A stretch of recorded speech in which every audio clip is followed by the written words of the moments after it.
yaitu komunikasi dengan dosen pembimbing. Oke, komunikasi dengan dosen pembimbing. Ya, ini menurut saya sangat penting ya. Kita harus membuat dosen nyaman berkomunikasi dengan kita.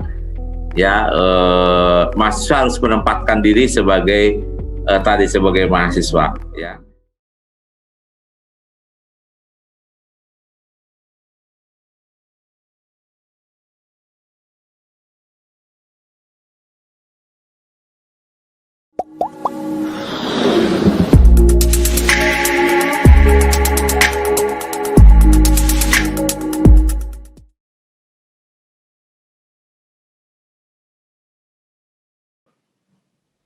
Ya.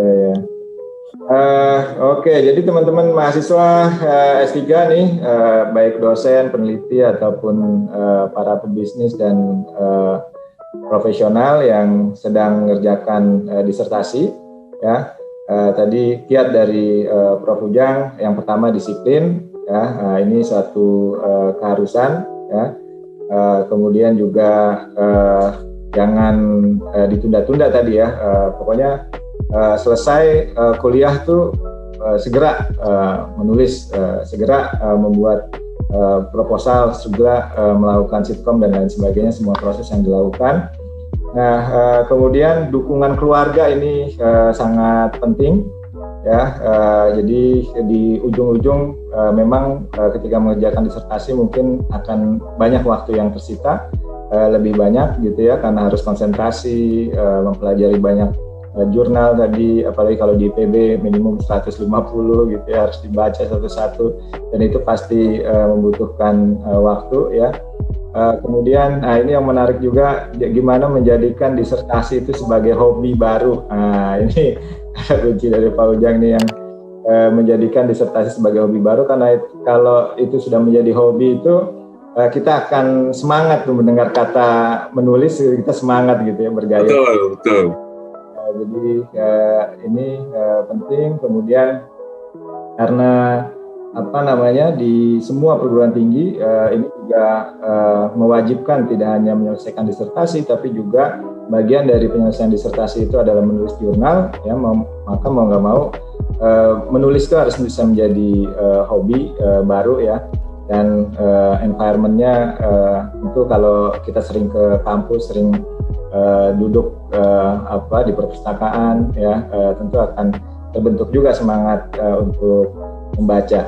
Nah, kemudian yang terakhir tadi tip dari Pak Ujang, harus menjadikan disertasi ini sebagai prioritasnya, karena kalau ada mahasiswa S3 sekarang ya, kita sudah memilih sebagai mahasiswa S3, maka prioritasnya adalah selesai secepat mungkin sesuai dengan waktu yang sudah ditetapkan.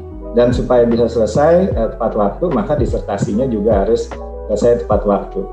Gitu ya Pak Ujang ya, kira-kira ya. Ya, ada satu lagi mungkin Pak Najib yang juga penting, yaitu komunikasi dengan dosen pembimbing. Oke, komunikasi dengan dosen pembimbing. Ya, ini menurut saya sangat penting ya.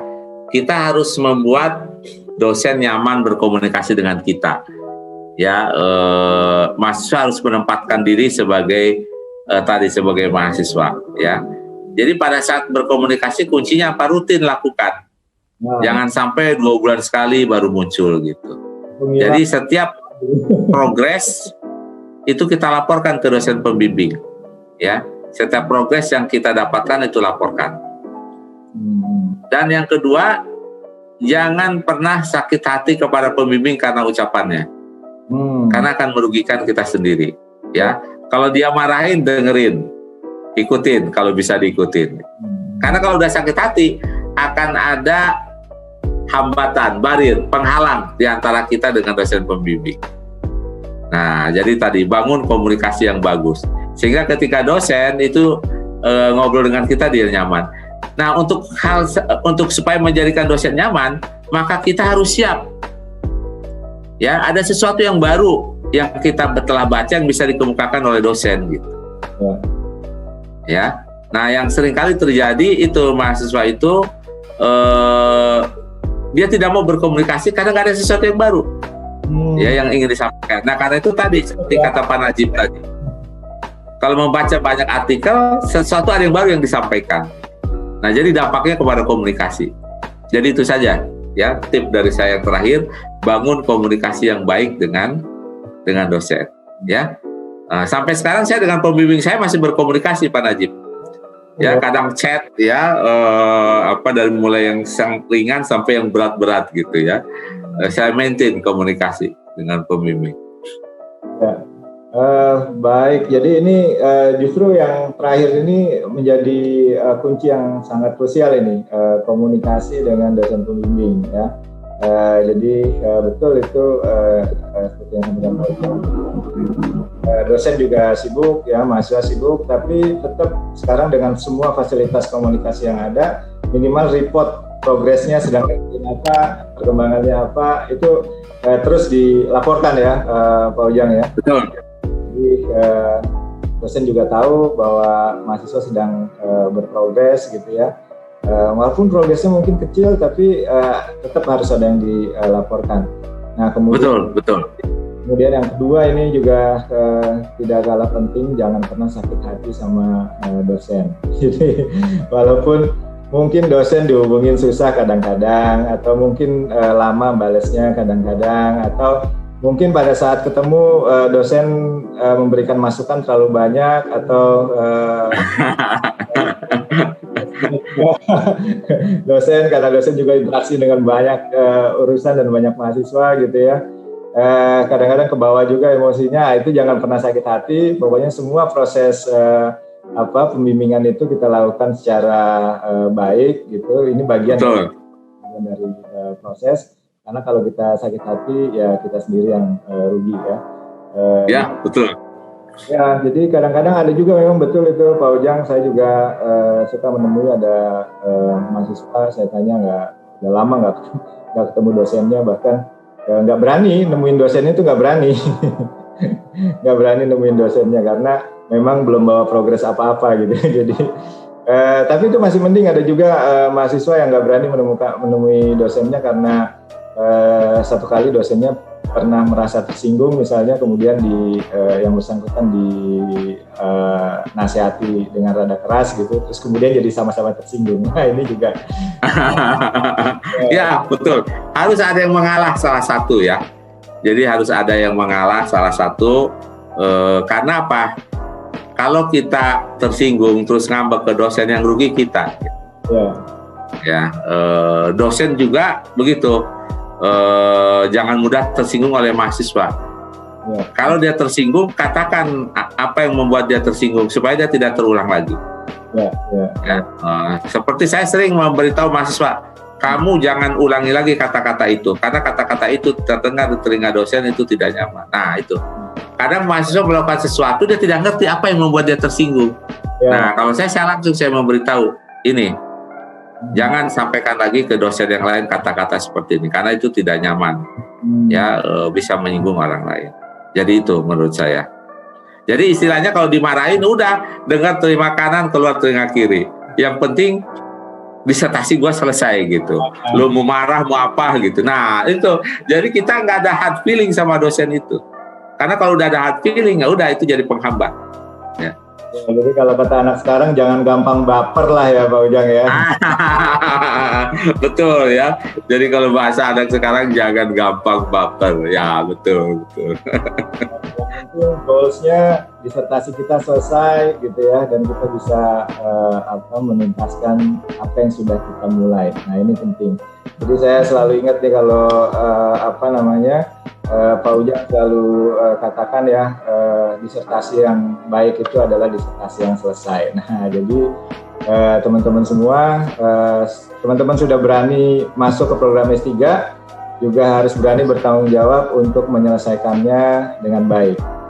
Dan semua proses apapun yang terjadi itu bagian dari dinamika ya. Yang terpenting goalsnya satu, kita bisa menyelesaikan disertasi kita dengan baik, dan disertasi kita itu juga adalah disertasi yang berkualitas, sehingga anak cucu kita mungkin akan membaca, karena disertasi kita akan dipasang di repositori ya di IPB. Amin.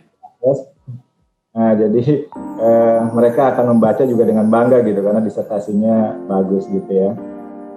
Mungkin itu ada tip lagi terakhir Pak Ujang? Ya, terakhir saja begini ya. sebagai manusia yang beriman dan beragama, ketika kita mengerjakan disertasi ini adalah sesuatu yang besar. Nah, tentunya bagi orang yang beriman, terutama bagi beragama Islam, jangan lupa senantiasa berdoa.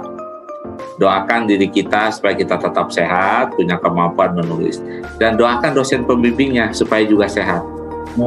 Karena kalau dosen pembimbingnya sakit, itu juga akan menghambat kita gitu. Nah, jadi di situ. Nah, ini akan memperhalus jiwa kita ya, dengan kita mendoakan dosen pembimbing kita supaya dia jangan galak ya, supaya dia memahami kesulitan kita. Ya pokoknya doakanlah sesuatu yang baik-baik. Nah, insya Allah itu membantu ya, membantu kita juga mengurangi ego dan lain sebagainya. Jadi selain usaha kita, jangan lupa berdoa juga, meminta kekuatan kepada Allah Subhanahu wa Ta'ala bahwa kita dapat menyelesaikan penulisan disertasi ini dengan sebaik-baiknya dan setepat-tepatnya. Itu saja mungkin tips dari saya. Selamat menulis disertasi dengan penuh semangat dan jadikan hobi menulis disertasi. Terima kasih Pak Najib. Terima kasih banyak Pak Ujang atas sharingnya. Mudah-mudahan teman-teman yang sedang mengerjakan disertasi ya, insya Allah bisa mengikuti tips-tips yang sudah diberikan oleh Prof. Ujang dengan Amin. pengalaman beliau yang sangat panjang dan puluhan tahun membimbing mahasiswa yang sangat banyak dan juga pernah mengurusi mahasiswa pada saat menjadi direktur akademik mahasiswa pasca ya, S2 dan S3. Jadi Pak Ujang sudah memformulasikan dari pengalaman semua mahasiswa yang cepat dan mahasiswa yang setengah cepat dan mahasiswa yang lambat dan yang sangat lambat gitu, dan formulanya tadi sudah disampaikan ya. Pokoknya semangat, disiplin, jadikan disertasi sebagai hobi, dan yang terakhir jangan sampai lupa bahwa semua yang kita kerjakan harus kita lakukan dengan doa. Karena doa ini bisa jadi adalah 50% kesuksesan kita ada di doa ini. Jadi dengan doa tadi tentu Allah akan menggerakkan pembimbing Amin. sehat dan bisa membimbing dengan baik, dan juga akan memberikan kita pengetahuan baru supaya kita bisa menemukan keunikan, gap dan lain sebagainya. Dan yang paling penting juga kita diberi kesehatan untuk bisa menuntaskan disertasi kita. Terima kasih Prof. Ujang, sangat bermanfaat. Sama-sama Prof. Najib, sukses podcastnya ya. Assalamualaikum warahmatullahi wabarakatuh. Waalaikumsalam warahmatullahi wabarakatuh.